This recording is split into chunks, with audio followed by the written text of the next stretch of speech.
بنام خدا مہربان و شفیق۔ فرما دیجئے مجھ پر وحی کی گئی ہے کہ جنات کی ایک جماعت نے قرآن کو غور سے سنا تو کہا کہ ہم نے تو عجیب طرح کا کلام سنا ہے، جو بھلائی کی راہ دکھاتا ہے، ہم اس پر ایمان لے آئے، اور ہم ہرگز اپنے رب کے ساتھ کسی کو شریک قرار نہیں دیں گے۔ اور یہ کہ ہمارے رب کی شان بلند و بالا ہے، نہ اس نے کسی کو بیوی بنایا ہے اور نہ بیٹا، اور ہم میں سے جو بے وقوف ہیں وہ اللہ کے بارے میں حد سے زیادہ لغو باتیں کیا کرتے ہیں۔ اور یہ کہ ہم نے یہ سمجھ رکھا تھا کہ انسان اور جنات کبھی خدا کے بارے میں جھوٹ بات نہیں کہہ سکتے، اور یہ کہ انسانوں میں سے کچھ لوگ جنات کے بعض لوگوں کی پناہ طلب کیا کرتے تھے، اس طرح انہوں نے جنوں کی سرکشی کو بڑھا دیا تھا۔ اور یہ کہ انسانوں نے بھی تم جنوں کی طرح یہ سمجھ رکھا تھا کہ اللہ کسی کو رسول بنا کر ہرگز نہیں بھیجے گا۔ اور یہ کہ ہم نے آسمانوں کو ٹٹولا تو اسے سخت پہرے داروں اور شہابوں سے بھرا ہوا پایا۔ ہم پہلے بعض مقامات پر بیٹھ کر آسمانوں کی سنگن لیا کرتے تھے، مگر اب اگر کوئی سننا چاہتا ہے تو وہ شہاب ثاقب کو گھات میں پاتا ہے۔ اور ہماری سمجھ میں یہ بات نہیں آتی تھی کہ اس سے زمین والوں کی برائی مقصود ہے یا ان کا رب انہیں راہ راست دکھانا چاہتا ہے۔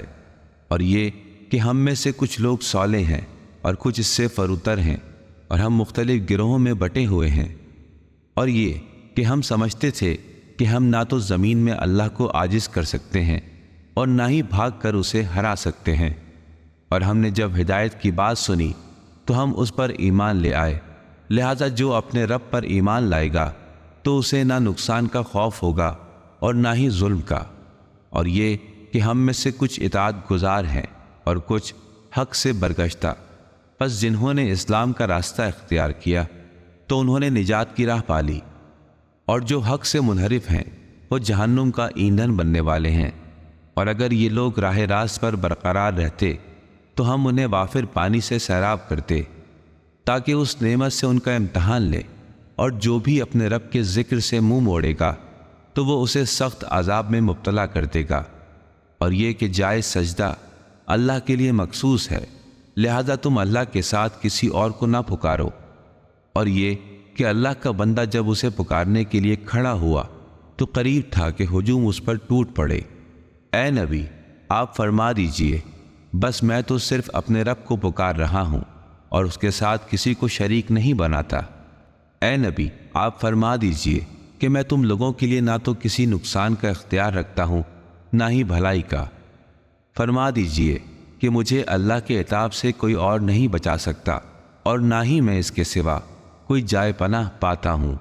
میرا کام تو اللہ کی بات اور اس کے پیغامات کو پہنچانا ہے، اور جو بھی اللہ اور اس کے رسول کی نافرمانی کرے گا تو اس کے لیے جہنم کی آگ ہے، وہ اس میں ہمیشہ کے لیے رہیں گے، یہاں تک کہ وہ اسے دیکھ لیں گے۔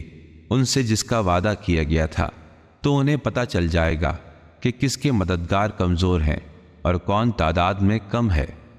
فرما دیجئے کہ میں نہیں جانتا جس کا تم سے وعدہ کیا گیا وہ قریب ہے یا میرے رب نے اس کے لیے کوئی طولانی مدت متعین فرمائی ہے۔ وہ عالم الغیب ہے، وہ اپنے غیب کو کسی پر ظاہر نہیں کرتا سوائے اس رسول کے جسے اس نے پسند کر لیا ہو۔